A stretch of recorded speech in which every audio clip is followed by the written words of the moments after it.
Each Thursday in the fall semester, Christopher Newport University opens its campus to local vendors to sell their wares. Students come from all across campus to purchase homegrown produce, handcrafted soaps, and even kettle corn at the farmers market. One stand, however, has no goods to sell. Their only purpose is to bring joy to students and raise awareness of animal conservation and adoption. This stand is the Bunny Hutch, whose mission statement is to inspire a culture of understanding and discovery of our natural world through exotic and domestic species adoption, conservation, education, innovation, and leadership. No matter if you are covered in fur, feather, skin, or scales, the Bunny Hutch can help you. Angela Maxwell, or as she prefers to be called Max, is the CEO of the Bunny Hutch. So our mission statement can be summed up in save everything. All breeds, all species, but do it ethically. Born on January 30th in the early 1960s, Angela Maxwell was always around animals. I was born in California, kind of on accident, and traveled a great deal, just kind of getting dragged everywhere, and just kind of, I'm an only child, we have issues, so wherever I went, thank you, I've told my head straight. Wherever we went, there was always zoos or wild animals. So, thank you, Hick. So those animals kind of became something for me that it's always the same in every country. Her grandfather and father were both avid animal activists. Here it comes. My largest role model is my father and my grandfather. I'm the only female in about 150 years. That, in fact, they didn't even have a girl's name planned. I always thought that they were kind of upset that I wasn't a boy, and in actuality it was that I was a girl, that they wanted me to excel so much. And excel she did. Max went on to complete 4 advanced degrees from multiple colleges, as well as have a successful career in the military before starting the Bunny Hutch Foundation and giving a home to hundreds of animals, such as Odin, a pit bull illegally bred for fighting, Trudy, who was rescued from the basement of a drug house, Hickory, an injured baby squirrel, Jabba the Hutt, a rescued bullfrog, a lorikeet rescued from a hoarder's house, and of course the famous Hutch, who holds the record for being the longest rabbit in the United States. He was on TV too. He was? Yep. What was he on? The Dr. Mad Blood anniversary special. Angela Maxwell was born with a gift. She loved animals, and they loved her.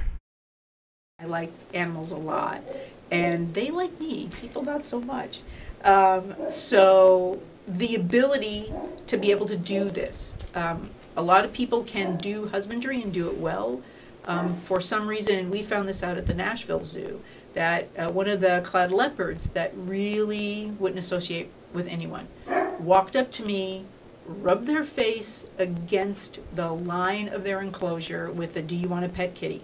I didn't know, because it was like my first week. I stuck my hand right in, which you're never supposed to do, and petted her. And everyone in the room gasped. So animals have always liked me. So I love this part. I love this part.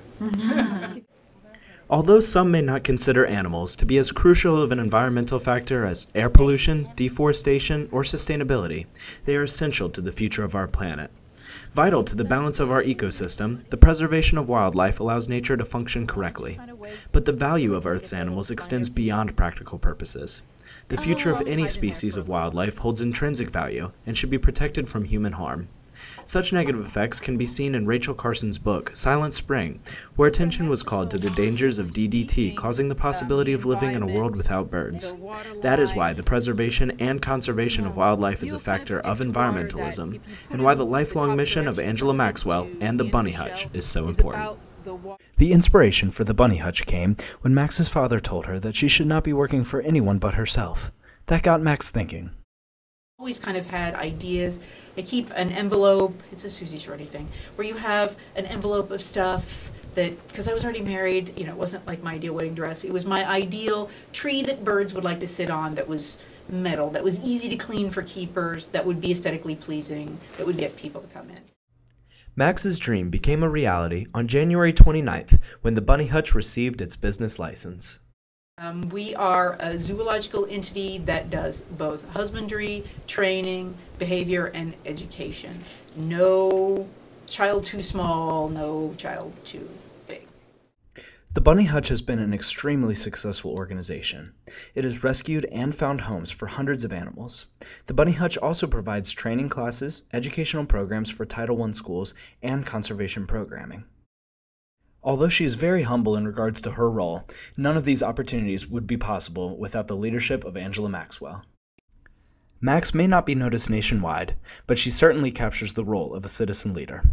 Couto describes citizen leaders as those who focus on the needs of the local community and think about the what's to be done rather than the whys and hows. Citizen leaders are characterized by not choosing leadership, but just getting caught up in it.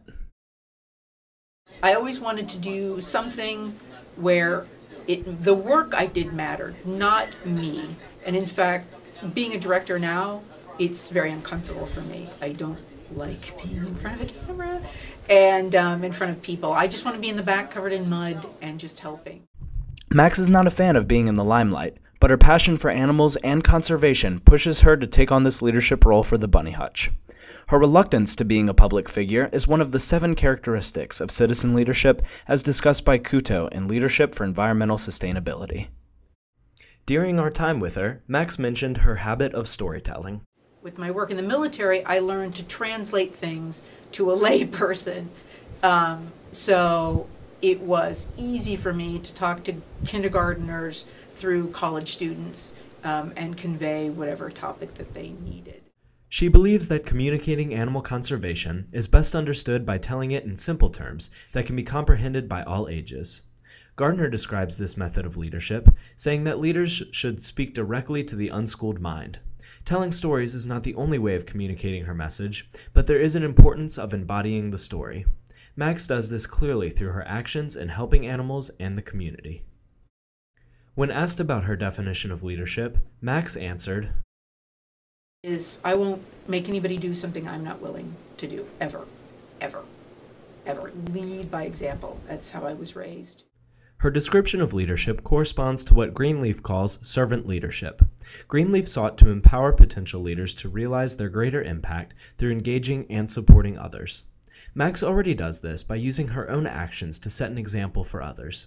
She takes part in what Tracy Manning calls modeling or leading by example. Max serves her employees, community, and the animals she rescues. Like any effective leader, Max has a vision for the Bunny Hutch. John Muir writes in his work Nature Writings that leaders need an eye for the future. Max has that and has an organized plan for the future growth of her foundation. I have a 20-year glance calendar. I think very far ahead. We've already contacted the large casino owners in Las Vegas. The keepers walked off the Las Vegas Zoo because of the cruel, the animal control seized all the animals, and there's a lot of money in Vegas. So we've already sent out feeler emails to Steve Wynn and all the other casino owners that they could really turn it around and go from the worst to the most cutting-edge zoo in the United States. So that's on our radar. For the smaller facilities, with the economy going more online, that we were looking at old linen and things when Walmarts or Kmarts closed. Those are large retail buildings that kind of become little kit shops for Halloween or Christmas. Well, why not, off of your global corporate market, donate one of those, the annual revenue that you would normally charge a leasing agent. You can take that off your taxes, and we can open a facility that has just one major exhibit that the zoo in your area doesn't have. And that way we can do reciprocal programs with the zoos. And the boutiques, those little shops were always going to be called the Bunny Hutch, but then we would have adoption in the front, the Bunny Hutch boutiques, and in the back where it's easy to shift animals, we would do our wildlife rescue division. Angela Maxwell, the Bunny Hutch CEO and founder, is an incredible woman. Her lifelong mission to promote animal conservation has brought the issue to the forefront of environmental studies. Her continued work within the Hampton Roads community empowers and inspires others to join her cause of loving and saving wildlife. She is a prime example of how a citizen leader can impact a community and the lives of others.